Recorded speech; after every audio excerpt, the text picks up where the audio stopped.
Venky cinema. ఈ cinema Raviteja గారి comedy timing అయితే భలే సూపర్‌గా ఉంటుంది. ఈవెన్ రవితేజ గారి యాక్షన్ కూడా చాలా బాగుంటుంది. దీంట్లో ప్లస్ పాయింట్ ఏమంటే ఆ ట్రైన్ సీన్‌లో వచ్చే కామెడీ అయితే మర్చిపోలేమనమాట. ఇప్పుడు కూడా ఈ సినిమా చూస్తే మనకు బోర్ కొట్టదు. ఏ డిప్రెషన్‌లో ఉన్నా కూడా ఈ సినిమా చూస్తే చాలు మాకు చాలా ఆనందంగా ఫీల్ అవుతాం. సో అలాంటి మంచి సినిమా రవితేజ కెరీర్‌లో one of the best comedy cinema అని చెప్పొచ్చు. సో నెక్స్ట్ వచ్చేసి 'నువ్వు నాకు నచ్చావు.'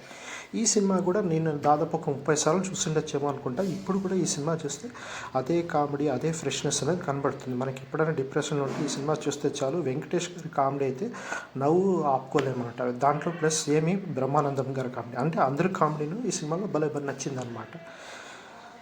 ఇంకా నెక్స్ట్ వస్తే నాగార్జున గారి 'మన్మథుడు' సినిమా. దీంట్లో కూడా కామెడీ లైనింగ్స్ టైమింగ్ అయితే భలే ఉంటుంది. సో దీంట్లో కూడా ఎస్పెషల్లీ ఏంటంటే బ్రహ్మానందం ఫ్రాన్స్‌లో వీళ్ళు బ్రహ్మానందం కలిసినప్పుడు వచ్చే కామెడీ అయితే చాలా సూపర్. మూడిట్లోనూ బ్రహ్మానందం కామెడీ చాలా సూపర్.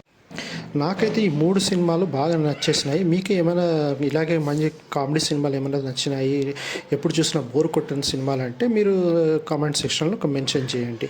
సో ఇలాంటి మరెన్నో వీడియోస్ మీరు తెలుసుకోవాలి అనుకునేది అయితే నా యూట్యూబ్ ఛానల్ సబ్స్క్రైబ్ చేసుకోండి. ఇట్లు మీ హరీష్. Thank you.